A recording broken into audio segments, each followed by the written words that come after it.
I've never been afraid of a wacko. I've been afraid of someone disguising themselves as a wacko.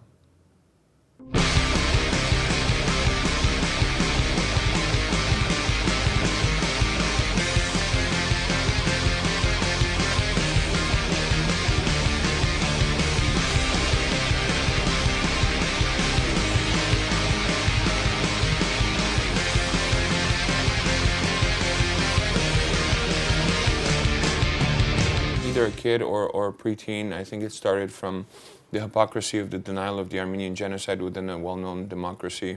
Was it really the first issue that... Yeah.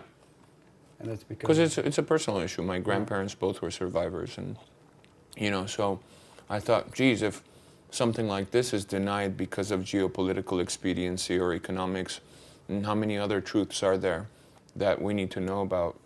Liberation struggles, human rights issues, labor issues, environmental issues, and start opening my eyes and doors to all these other causes.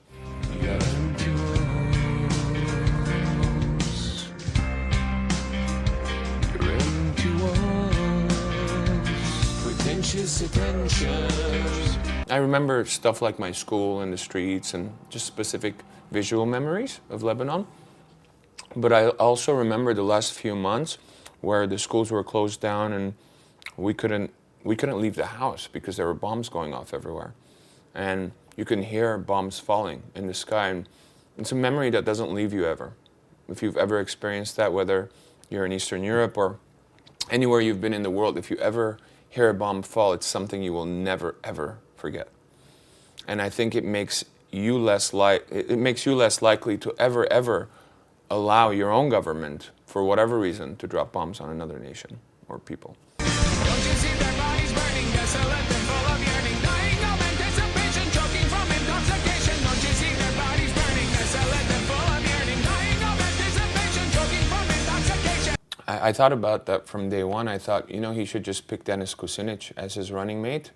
That way, no one would kill him, because otherwise the most leftist person in American politics would become president. That's a way of securing your own life. I mean, that's why nobody killed Bush, because Cheney would become president. That's even scarier, right? Okay. I guess I shouldn't be saying these things, but anyway, you know what I mean. Yeah. Just logically speaking.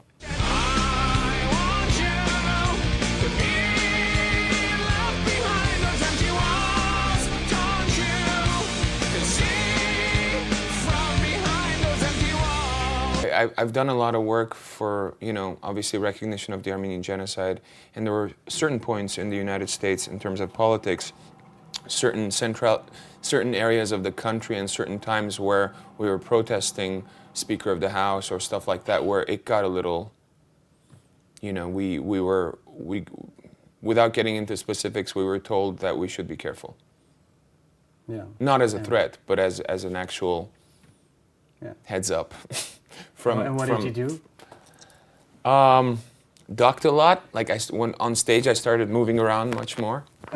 You know, I wish I was kidding. You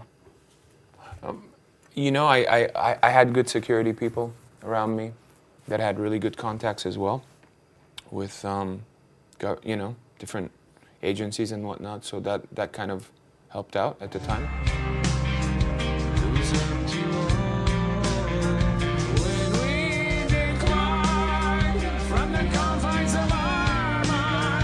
I was in Finland, and this Finnish journalist was asking me, would you ever consider doing a song contest regarding the Armenian genocide? And I'm like, I don't understand, what do you mean? And he's like, well, there's this thing in Europe that is called the Jubilee, what is it called? The European Song Contest. Okay, that's what it's called. And would you consider, I guess, I said something like, I guess so. You know, I'll find out more about it. And I think he wrote that I'm going to bring System of a Down to represent Armenia to do a European Song Contest. And I'm like, what the fuck? What are you talking about? So I actually emailed the label in Warner, Finland, and I said, please have the journalist redact his whatever he had said, because it's not true. And it was all over the Armenian press and everyone coming up to me going, oh, I hear you're bringing System of a Down to do an Armenian. I'm like, yeah, Tuesday. You know, like, what are you talking about, you know? Don't you see their bodies burning? desolate and full of yearning, dying of anticipation, choking from intoxication. You can pick. It's called A or B. A is the long version, B is the short. I'll do the B version. Okay, do the B version. There's nothing new. Those walls